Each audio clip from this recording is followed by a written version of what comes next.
Oscuridad antes del amanecer.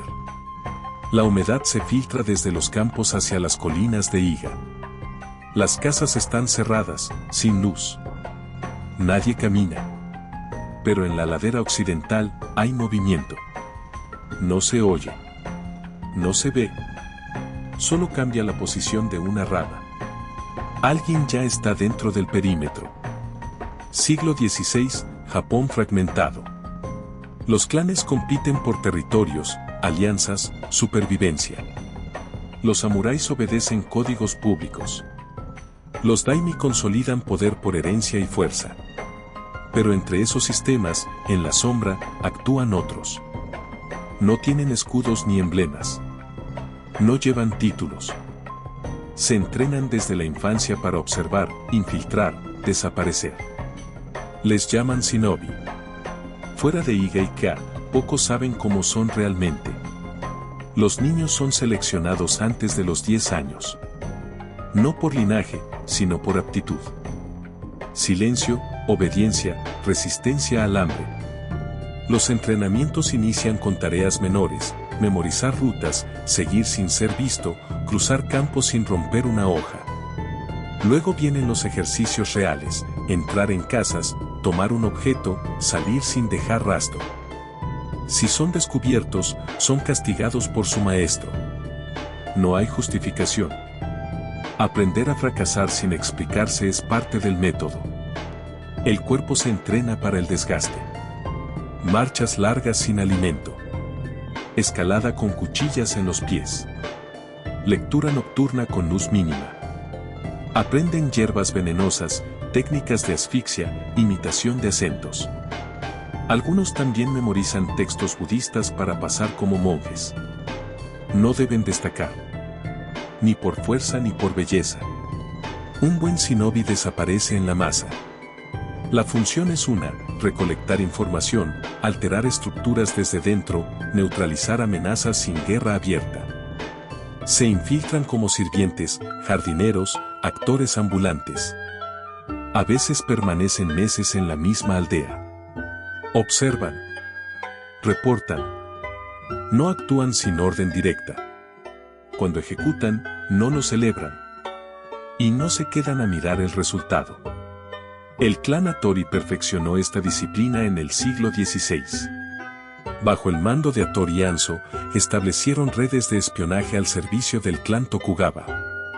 Las operaciones eran simples: obtener datos de movimientos enemigos, retrasar mensajeros, quemar almacenes bajo tormentas. No enfrentaban al enemigo de frente. No se vestían de negro. No lanzaban estrellas de metal. Eso vino después. Con el tiempo, su utilidad se volvió incómoda.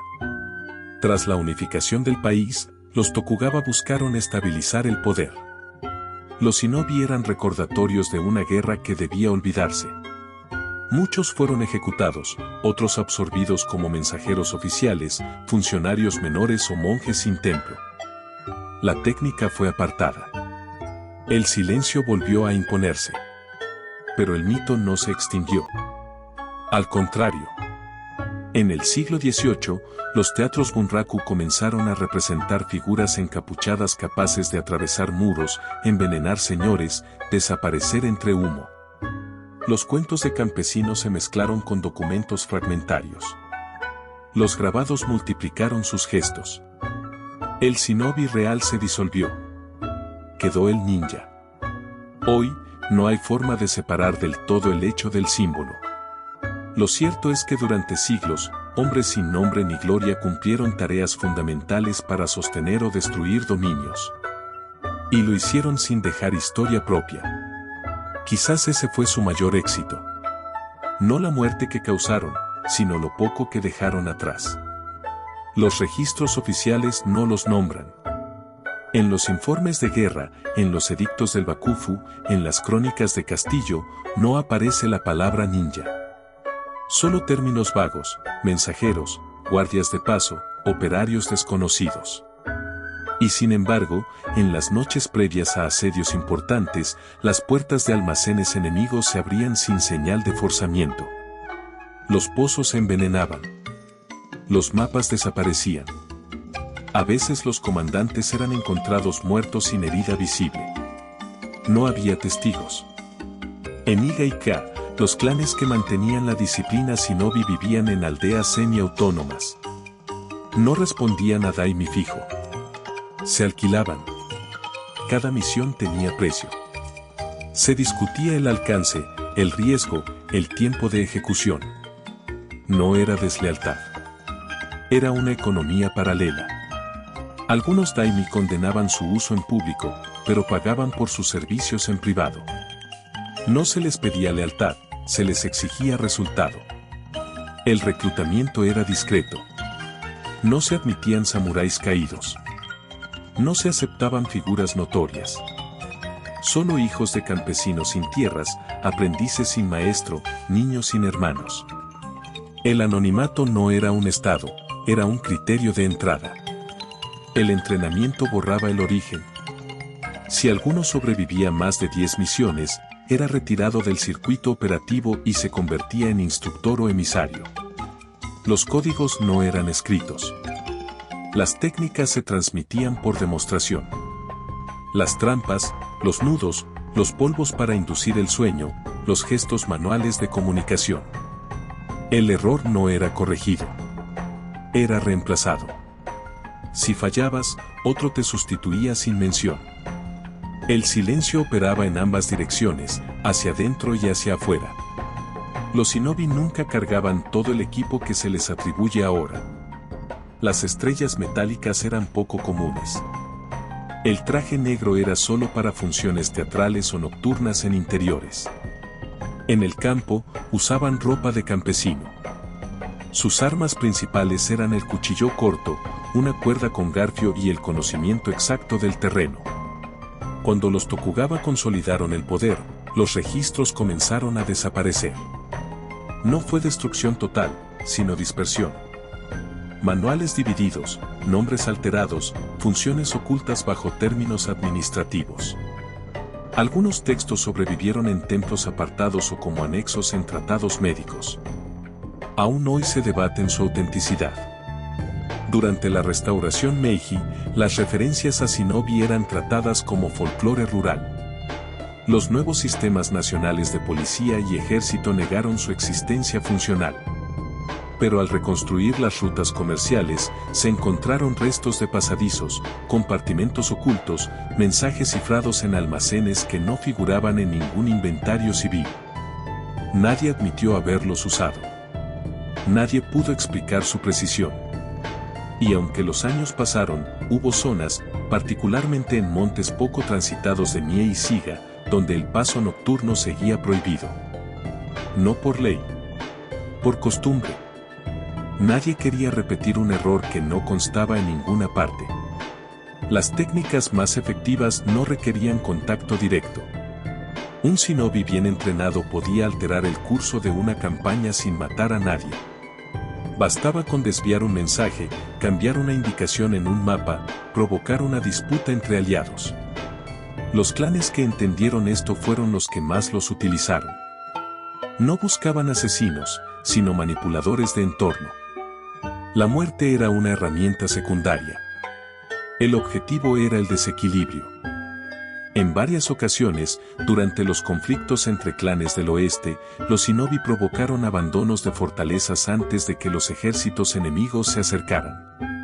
Introducían rumores, epidemias falsas, traiciones simuladas, a veces acompañados de señales concretas, animales muertos en los pozos, niños con inscripciones extrañas, plegarias budistas adulteradas. El miedo no se creaba. Se encauzaba. Los shinobi operaban en células pequeñas, a veces solos. Antes de una misión, vivían semanas o meses en el territorio enemigo. Aprendían los hábitos, horarios, patrones de sonido. Nunca improvisaban durante la ejecución. Cada paso estaba calculado, entrada, objetivo, salida. Si algo fallaba, se retiraban. No se intentaba una segunda vez.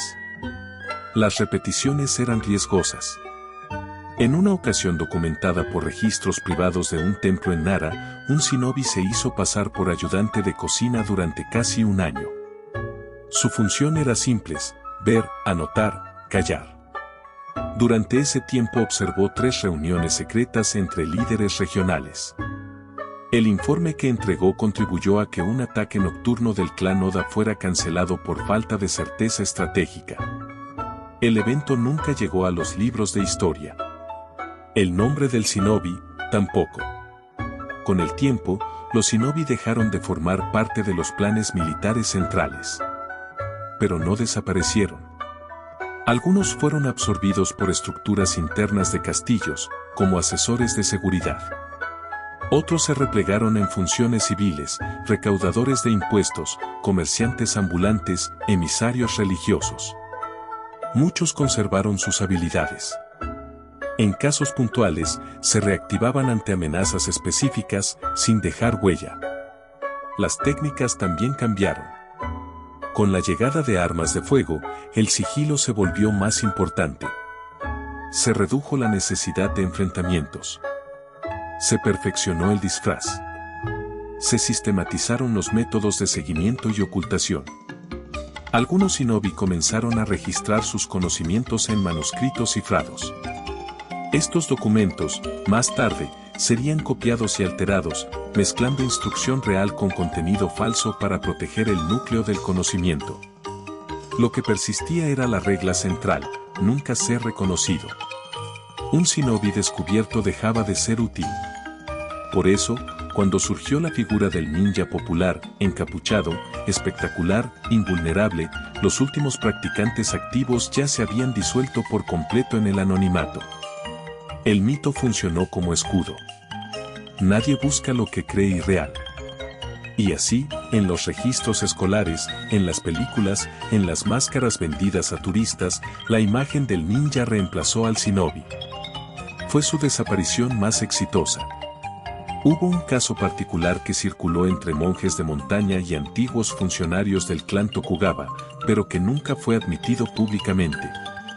A finales del siglo XVII, un shinobi sin afiliación fija, que había operado en 3 provincias como espía agrícola, logró infiltrarse en el círculo de confianza de un daimi menor en Echizen. Su tarea no era asesinar ni robar secretos. Debía alterar la percepción del daimi sobre la estabilidad de su propio clan. Durante meses, modificó inventarios, sembró rumores entre los sirvientes, falsificó correspondencia. Sin tocar a nadie, generó una atmósfera de conspiración interna. Cuando el señor feudal descubrió, o creyó descubrir, una supuesta traición de sus 3 consejeros principales, los mandó ejecutar en público. La reacción desató inestabilidad, deserciones y, finalmente, la intervención del shogunato. El clan fue desmantelado sin guerra. El shinobi desapareció 2 días antes del primer arresto. No quedó evidencia de su existencia. Los casos como ese no fueron únicos, aunque escasos. Requieren precisión, tiempo y completa ausencia de reconocimiento. Son operaciones que no figuran en ninguna narración épica porque no producen escenas visibles. No hay combate, no hay héroes. Solo resultados. A mediados del siglo XVIII, cuando la paz impuesta por Tokugawa se volvió estable y las guerras internas cesaron, los shinobi se convirtieron en una rareza innecesaria. Muchos se reintegraron en la sociedad. Algunos continuaron transmitiendo técnicas en círculos pequeños, monasterios remotos, escuelas de caligrafía, gremios de mensajeros. La transmisión oral evitaba la persecución, pero diluía el contenido. Al cabo de una generación, la mayoría de las técnicas quedaban incompletas. Lo que sobrevivió fue reinterpretado. En Osaka y Edo, las compañías de teatro comenzaron a representar a los ninja como acróbatas letales, con herramientas inventadas y poderes exagerados. La ficción reemplazó el sigilo. Las editoriales populares de la época, especialmente las de grabados tipo ukiyo-e, difundieron imágenes coloridas con escenas imposibles, techos cortados con un solo salto, sombras que matan, espadas invisibles. Los pocos practicantes que quedaban entendieron que ese era el final funcional de su legado.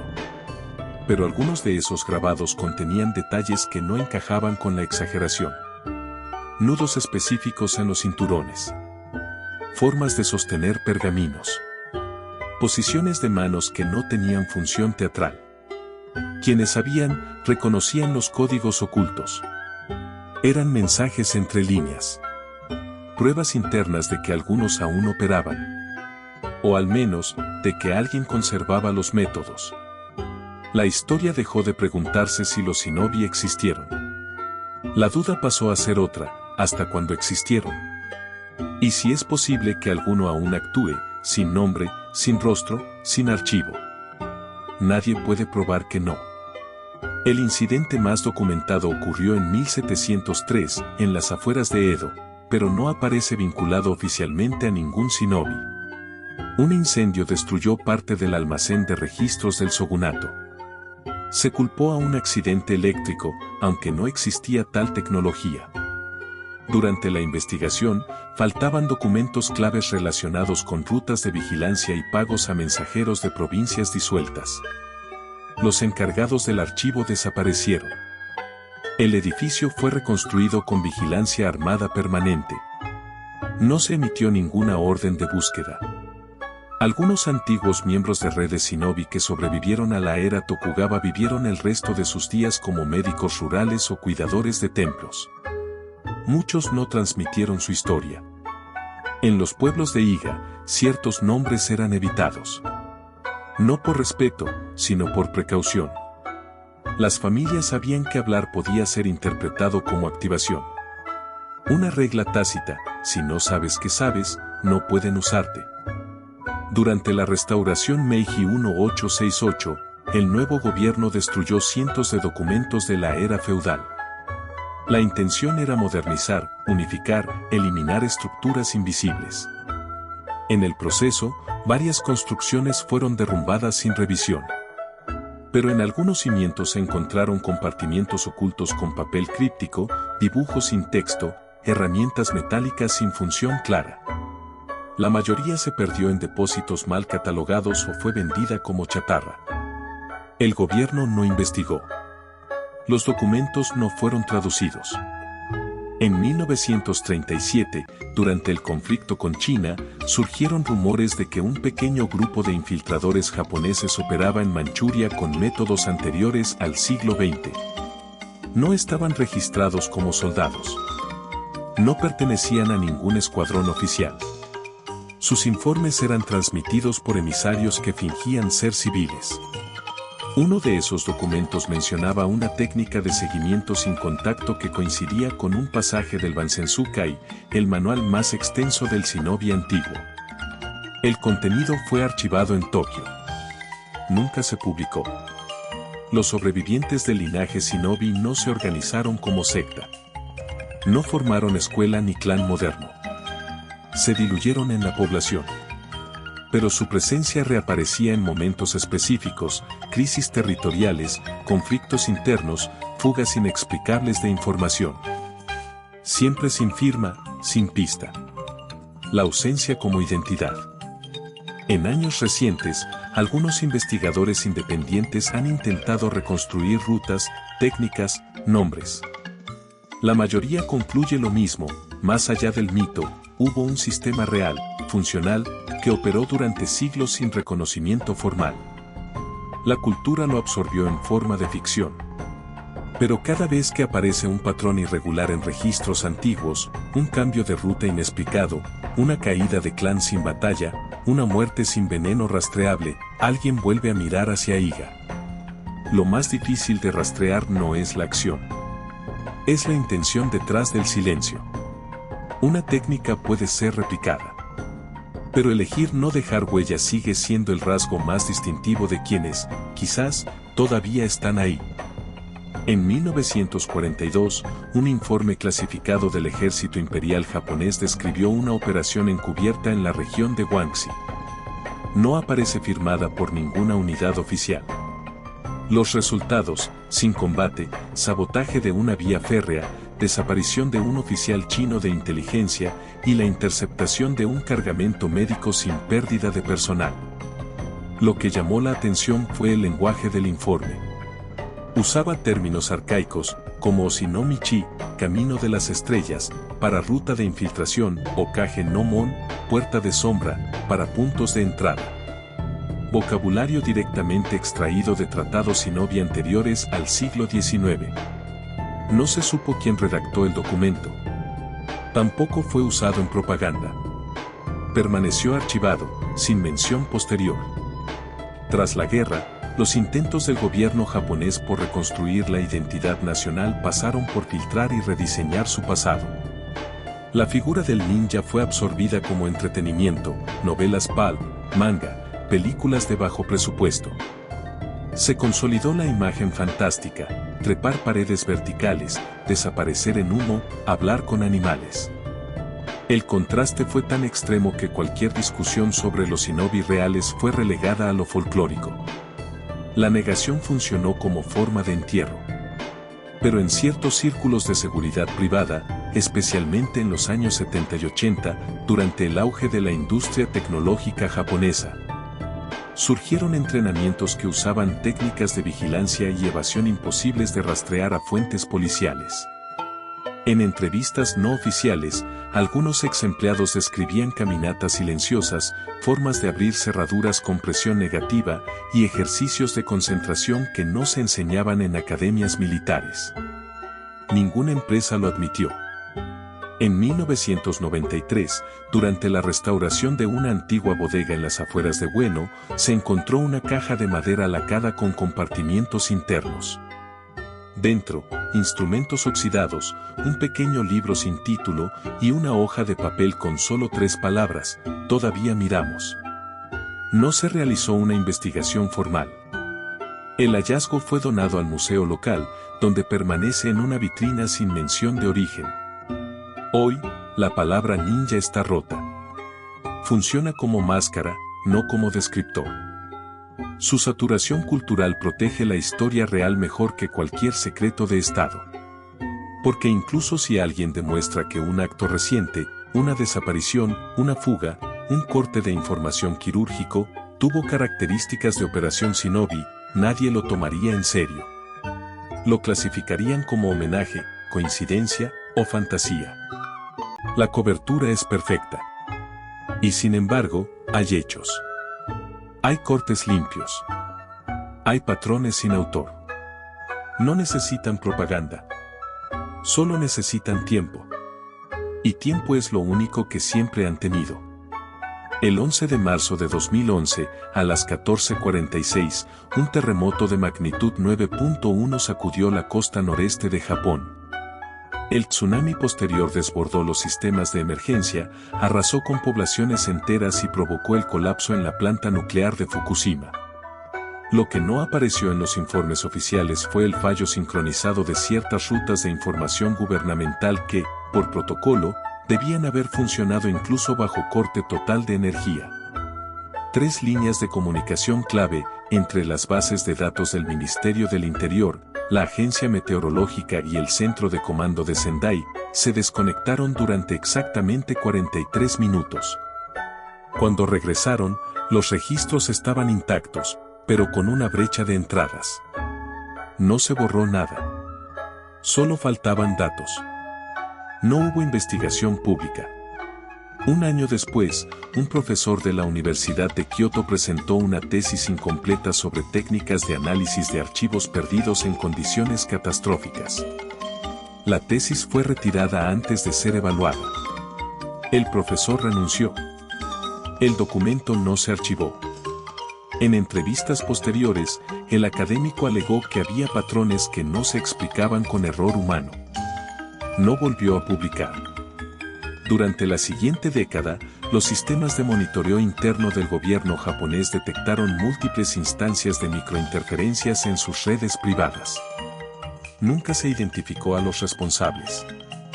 En foros especializados, algunos exanalistas especularon sobre una red residual, independiente del Estado, que actúa solo en puntos de tensión estructural. Nadie presentó evidencia concreta. Los comentarios fueron eliminados con rapidez inusual. A nivel internacional, ciertos servicios de inteligencia comenzaron a interesarse por el fenómeno. No por el contenido de los supuestos actos, sino por su regularidad, siempre en momentos de máxima presión, nunca con consecuencias directas visibles. Solo un desplazamiento leve, una alteración mínima. Como si el objetivo no fuera intervenir, sino mantener una línea invisible, operativa. Sin nombre, sin autoría, sin símbolo. Hoy se discute si alguna organización basada en principios Shinobi sigue activa. Pero la discusión siempre se desvía hacia caricaturas, disfraces negros, estrellas arrojadizas, piruetas imposibles. Es parte del diseño. El mito absorbe la duda, neutraliza la pregunta. Es más fácil burlarse que investigar lo que no tiene archivo. Pero en cada generación, hay un pequeño grupo que se forma sin escuela. No buscan reconocimiento ni recompensa. Heredan métodos, no apellidos. Aprenden a observar sin alterar. A actuar sin dejar señal. No se llaman a sí mismos Shinobi. Ni siquiera se reconocen entre ellos. Solo ejecutan. Y si existen, lo hacen en función del margen, no del centro. Operan donde la visibilidad es una amenaza. Su éxito no se mide en logros, sino en continuidad. Quizás ya no usan polvo cegador ni túnicas oscuras. Pero si el mundo aún se sostiene por fragmentos de orden, en zonas donde ya no hay ley ni sistema, alguien está tomando decisiones sin dejar huella. Tal vez no son leyenda. Tal vez son lo que queda cuando toda estructura falla y nadie más ve. Gracias por ver y por acompañarme con esta historia. Si quieres seguir descubriendo más relatos fascinantes, no olvides suscribirte. Nos vemos en la próxima.